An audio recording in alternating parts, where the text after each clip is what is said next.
Now, on the opposite end of the spectrum is somebody who is very much not loved. And this is Cog, also known as Cognitive Thought, I think is his old name.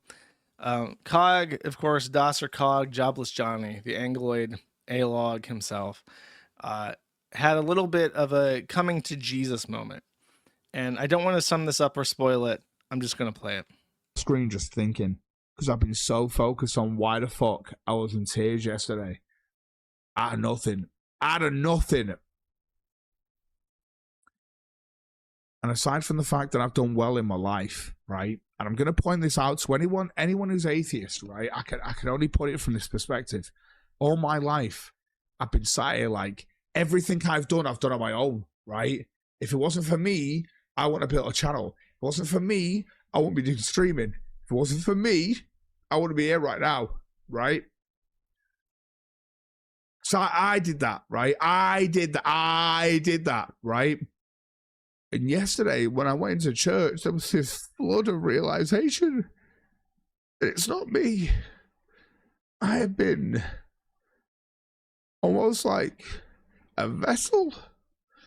I know only in like slight, but I've been a vessel to God. And I don't mean that in some sort of prophetic, I don't mean it like that. I mean it in a point of view of, I know with Ralph, it's just pointing out sin, right? I know with Ralph, it's just pointing out sin, but I've been a vessel. This is really hard. It's easy while you had a drink, but it's hard for me to say this and get through. And this is probably why I was crying so much yesterday. But I am a vessel to point out the lack of sin within Ralph's life. And I'm not saying that that's my end all be all. I will probably just do that as a critical person. The point I'm trying to make is just, that's where I'm at right now, is that I'm just this vessel. I'm not in control. And you've got to stop believing you're in control. I know that sounds really hard for you to understand, and I get that, because I've been there. But it's not. And even as I sit here explaining this to you, that feeling of sick, that feeling of the alcohol that took me for a second, gone. I'm actually sat feeling great from just being able to explain that to you. It's almost like there's a weight lifted off me just from explaining the basics in my head to you. Okay, first of all, take down that American flag. Fuck you. Why the fuck are you having an American flag? You're fucking Angloid. You'll never be anything but a fucking dirty fucking Angloid. Get that fucking flag off your wall. You have no right to wave that flag, motherfucker. Second of all, to kind of recap what he's saying, because it was ramblematic and insane. He's saying that he was ordained by God as a vessel for the message of Jesus Christ to stream on YouTube calling out the sins of Ethan Ralph. That is literally what he's saying. And he's talking about his accomplishments, which is running a YouTube channel, as if it was like a great thing that God put him on earth to do. I would like to show you something that I took a screen cap of for this thread. This is Cog's channel. These are his most recent videos. Ethan Ralph eats cat food and Keanu Thompson blocks me. 456 views 9 hours ago. Keanu Thompson, Gabe Hoffman, and Ethan Ralph are all clout-chasing hypocrites. 327 views streamed a day ago. Happy Father's Day. 191 views. So he's banging on his chest like this. Boom, boom, boom. It was me. It was me that built this channel. And then he goes to church and he takes a knee. He's crashed to the ground by the weight of Christ and says, but it wasn't me. It was God that did it. Motherfucker. God ain't doing this shit. God ain't doing this shit for you. This is pathetic. Like, what I say here is like, imagine like the like if it was true that God's plan for cognitive thought was to put him in this position, it's like realizing that you're a sim in The Sims 4 and your only purpose in life is to be tortured by like a clumsy idiot.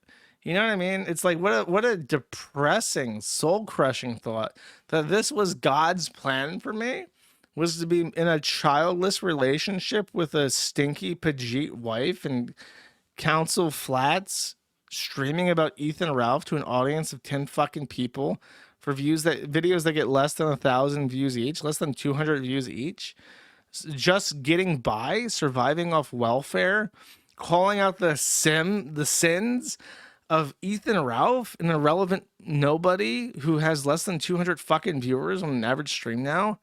That's your lot in life. That's like, I think they're called super parasites. They're parasites of parasites, and they're called like super parasites or meta parasites or something. And then there's even like meta parasites. And I think there's even meta parasites. There are parasites that are parasites of parasites on parasites. That's cognitive thought. He hatched from a little insect egg, and his job is to feast on a parasite that feasts on a different parasite that feasts on a larger parasite that feasts on an actual entity, which in this case would be the United Kingdom. It's just like, I don't know, man. I guess good for him.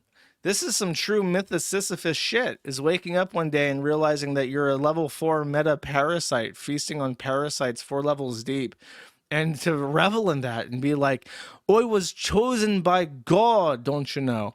That's some real fucking mythosisyphus shit, where you're like, yes, my life is meaningless. That's the difference between nihilism and absurdism. Nietzsche says, life has no meaning. All dour and shit. Albert Camus says, life has no meaning, and is very happy about it. And that's, that's basically cognitive thought here, breaking down into tears, happy, realizing that his life has absolutely no meaning to it. Thank you, Jesus. That's pretty fucking philosophical. When I really sit down and I start digesting the nuance here, that's pretty fucking special. That's pretty magical, chat. Thank you for watching this clip. This is Perspicacity. Remember to like and subscribe.